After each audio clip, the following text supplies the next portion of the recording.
Okay guys, I want to show you how to count tree rings when you don't want to actually count all the tree rings in a log like this, because there's so many of them and it would take you too long and also make you go cross-eyed. I've got a shortcut I wanted to share with you.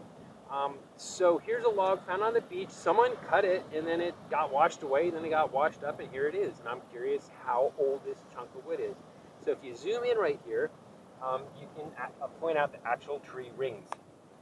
Usually if you look around, you can find a stick to help you do stuff, and that's what I'm going to do. Okay, there's a ring. 1, 2, 3, 4, 5, 6, 7, 8, 9, 10. These are pretty wide apart, and if you look around, it's maybe wider. I want to pick a representative distance, so I'll start over here instead. 1, 2, 3, 4, 5, 6, 7, 8, 9, 10. So this is about 10. I'm going to break my stick there. Roughly, not really great, but anyway, 10, 20, 30, 40, 50, etc. And so you just keep track of how many tens, or just count by tens. Or if you want to count by 20s or 40s or 50s, you can do that too. Maybe that's 30. I'd count them and see. Then it's 30, 60, 90, and zoom. Now, if you're counting redwoods though, be careful, because look at this tree. The rings are really far apart here, really countable, and right about here they start getting really narrow. So 10 is about that much, whereas it used to be this much back there. So if you want to be more accurate, you get a count for how many rings to here, write that down somewhere or just remember it, and then do a different one for here, and just keep going. Look over here. They're wide apart. This actually tells a story of what happened with this tree. When it was young, things were great for this tree. It had lots of water, nutrients, and light, and it grew really fast. But then it probably got crowded out by other trees and shaded. And then here, man, it's just put on a whole bunch of growth. I don't really know why it grew fast here and here. Maybe a redwood tree growth expert could figure it out. All I know is that's what happened. During this time it grew fast, and during this time it grew slowly, at least in this part of the wood. That's all there is to it. I don't need a ruler. I don't need to count all the rings. I don't get an exact count, but at least I get pretty good count, good enough for my purposes. Okay, that's how you do it. Good luck. Bye.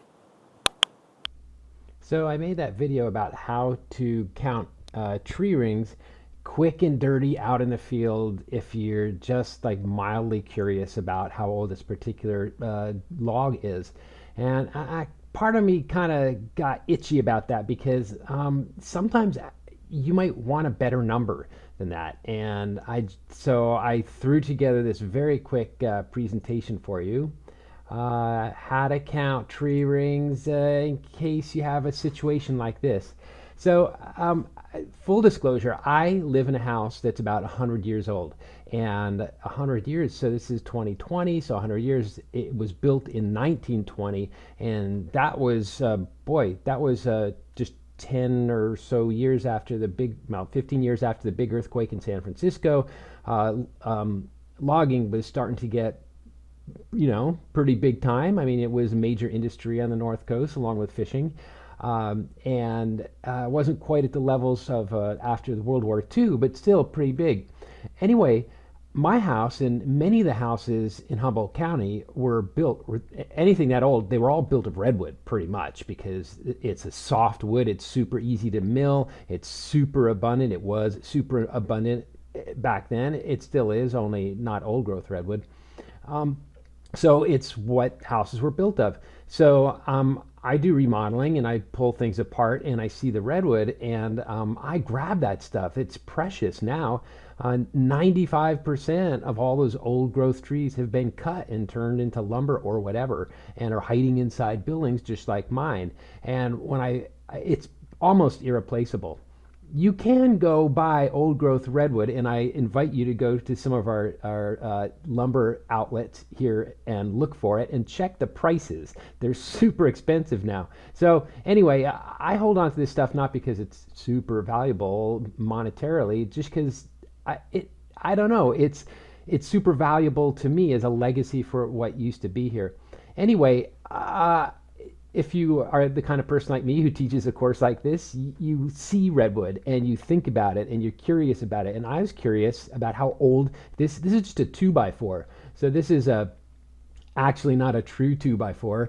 2x4s used to be 2x4. That's how they came out of the mill originally, but then they're all kind of rough cut, and so sometimes the mills plane them down to another dimension. They call it a 2x4, but now this one is a 1.75 by 3 3/4. They take a 1/4 inch, maybe an 1/8 inch off each face. And but now when you go to the store and get a 2x4, it's not even that. It's 1.5 by 3.5. So this kind of stuff drives carpenters like me crazy. Anyway, this is just a 2x4, and I can barely see the rings in it. You can barely see them.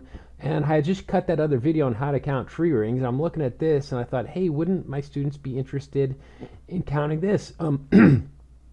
You can't do it even if you have the eyes of a 20/20 vision child. The rings are just too close together. You need some help. So I actually have some help. It's a hand lens.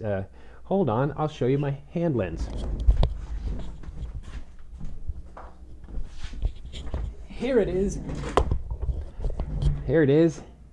It's a 10x hand lens. They're pretty cheap. You should get one. They're really good for getting splinters out when you have a really bad splinter. It's part of my first aid kit. Every household should have one. They're very easy to acquire. They're not that expensive. 10, 20 bucks. Probably more like 20, maybe 30. I don't know. They might be expensive. Anyway, so you use it, and you can see what I did here. I held up my cell phone to the hand lens. I had a ruler in there just to help me keep track of the rings because they're really close together. And I spent maybe 20 minutes counting the rings. You can see how finely divided they are. It's just fascinating how this works, how trees make wood, and it's really interesting to know. I mentioned before that dendrochronologists can tell lots of things about former climates by the spacing of the rings. I won't get into that now. I just find it fascinating, and I urge you to do it. You have to just do it sometime. It's fun. So I did it, and here's what I found. This 2x4 is the wood here, it took the tree 228 years to make this wood here. Wow, I don't know. It just blows my mind. What does that mean? I don't know what it means. It's hard to say. I don't know. I just feel emotional about it. That tree was really big too. The curve on this was so, well, this was a ginormous tree. This, by the way, the dark side is heartwood, and the light side is softwood. And so this is the youngest wood in the tree, the most recently made tree. So the tree was, it was this, and then put on this, then this, and then along somebody came and cut the whole tree down, and it died and was cut up into 2x4s and the like. And then it got stuck in my house for 100 years. And then I pulled it out, and I didn't set it on the fire or send it to the dump. Instead, I'm reusing it, and it's still there. This fossil remnant wood from an old tree that used to be living in our back forests. After a while, what the tree does is it starts depositing tannins, as you know, and it forms this really reddish wood, which is why redwoods are called redwood. And old growth redwood, back in the day when you saw these enormous logs go by and you could look at the end of them, they're almost entirely this dark red wood. Now when you see the younger redwood trees go by, there's a lot of this stuff here. It's sapwood. It's not as valuable a wood because, well, the rings are farther apart on younger trees, and also it doesn't have the tannins in it that make it as good a preservative. So tips to carpenters out there, if you want the premium value in redwood, you'll look for this darker stuff. Okay, that's all I wanted to say. 2 different ways to count tree rings. Maybe you can come up with some other ways, but I thought that might help you. You should do it sometime. Okay, bye-bye.